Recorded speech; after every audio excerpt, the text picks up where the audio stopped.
بسم الله الرحمن الرحيم. إذا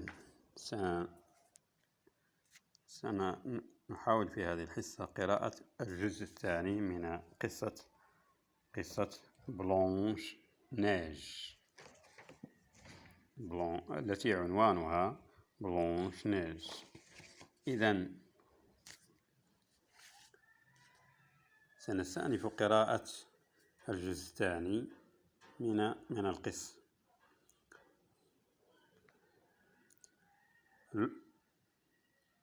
Le soir, en rentrant, les sept nains furent épouvantés à la vue de Blanche-Neige gisant à terre, sans vie. Apercevant le corselet tellement serré, ils coupèrent immédiatement les lacets. Blanche-Neige, peu à peu, revint à la vie. Elle leur raconta ce qui s'était passé. Les nains lui dirent alors: cette vieille marchande devait être ta belle-mère.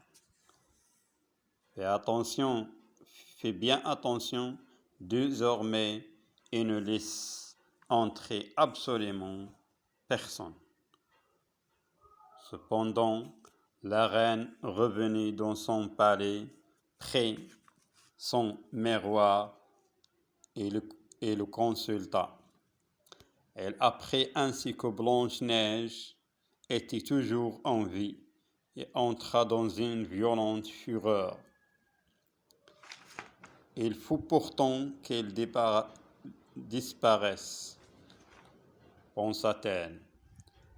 Elle enduisit une peine de poison, prit un autre déguisement, partit à travers la montagne et arriva à la maison de 7 nains. Elle frappa à la porte et cria: belle marchandise à vendre, belle marchandise.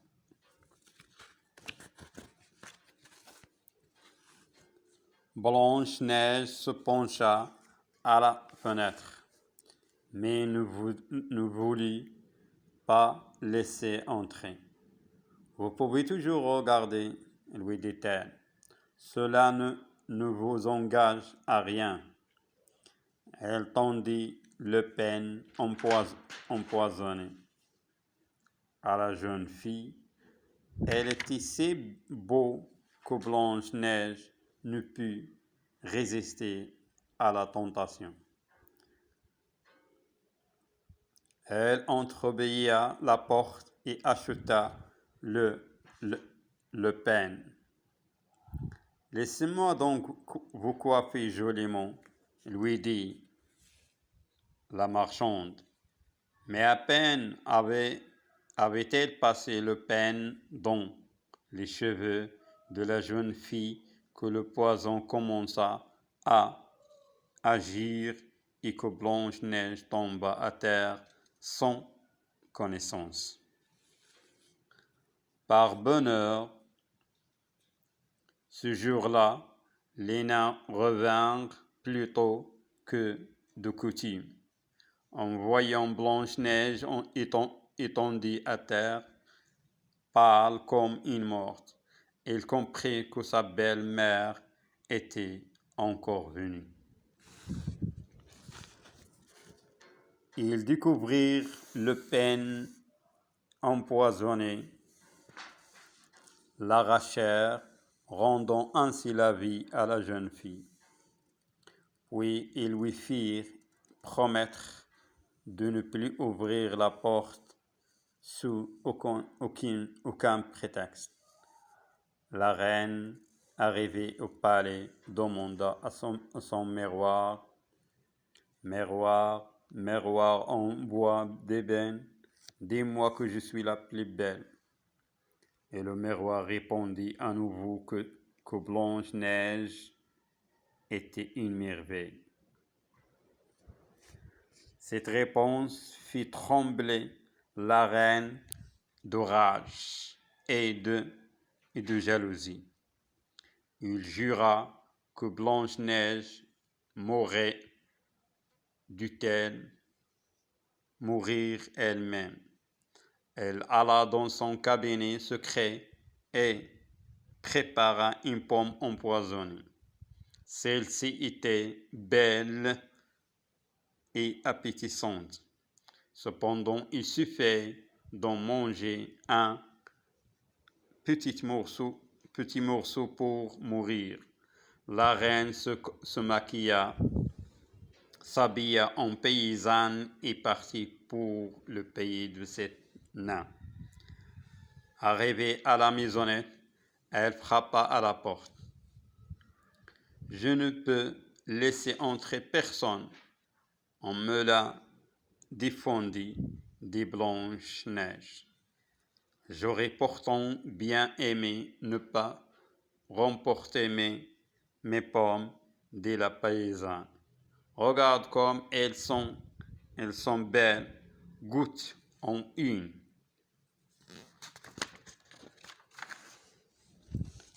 Non, répondit Blanche-Neige, je n'ose pas. Aurais-tu peur? Tiens, nous allons la partager. La reine n'avait empoisonné la pomme que d'un seul côté, le côté rouge, le plus appétissant. Elle la coupa en deux et tendit la partie empoisonnée à Blanche-Neige. Tout en mordant dans l'autre, rassurée, la jeune fille la porta à sa bouche. Elle ne l'eut pas plutôt mordue qu'elle tomba comme morte. La reine eut alors un rire diabolique. Blanche comme la neige, rouge comme le sang, noire comme l'ébène, tu es bien morte cette fois, et les nains ne pourront pas te redonner la vie.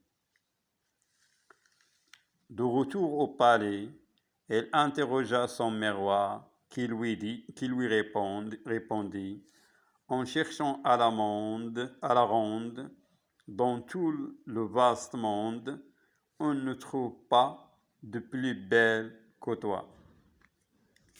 Et son cœur jaloux fut apaisé. Quand les sept nains revinrent à leur demeure, elles trouvèrent Blanche-Neige étendue sur le sol. Cette fois, elle semblait bien morte. Désespérées, elles la pleurèrent sans arrêt pendant 3 jours et 3 nuits. Elles voulurent l'enterrer, mais comme ses joues demeuraient roses et ses lèvres fraîches, ils décidèrent de ne pas la mettre sous terre, mais de lui fabriquer un cercueil de cristal et de la garder près d'eux.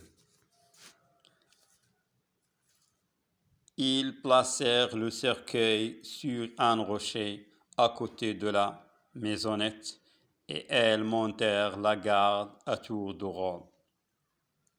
Les années passèrent, Blanche-Neige semblait toujours dormir tranquillement dans son cercueil de cristal fraîche et rose. Un jour,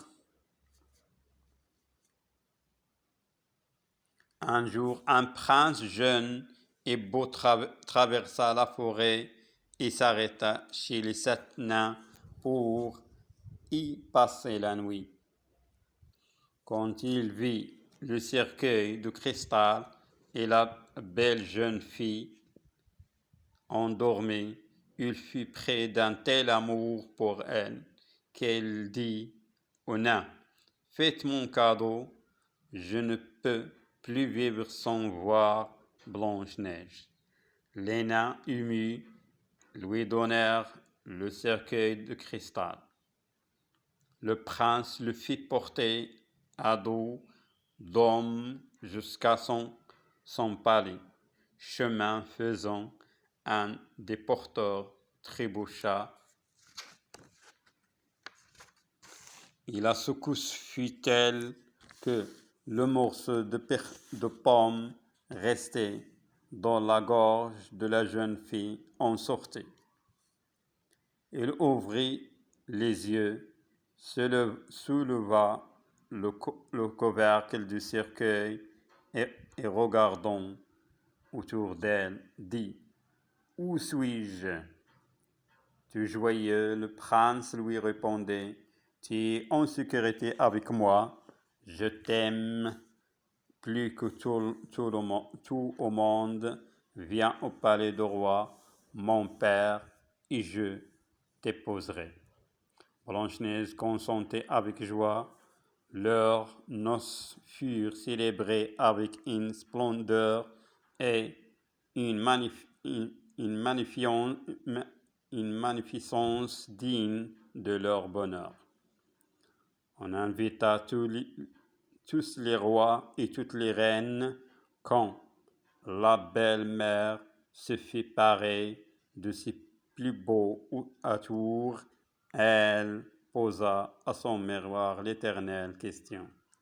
Hélas, le miroir lui répondait « Reine, tu étais la plus belle, mais la fiancée brille d'une splendeur sans pareille. » À ces mots, la reine entra dans une violente fureur.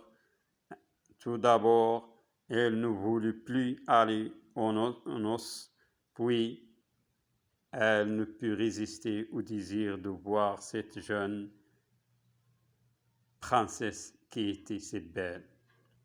Quand elle reconnut Blanche-Neige, elle fut prise d'une telle rage qu'elle tomba terrassée par sa propre jalousie. إذن هذا الجزء الثاني من القصة التي عنوانها بير نيج. إذن بالنسبة للجزء هذا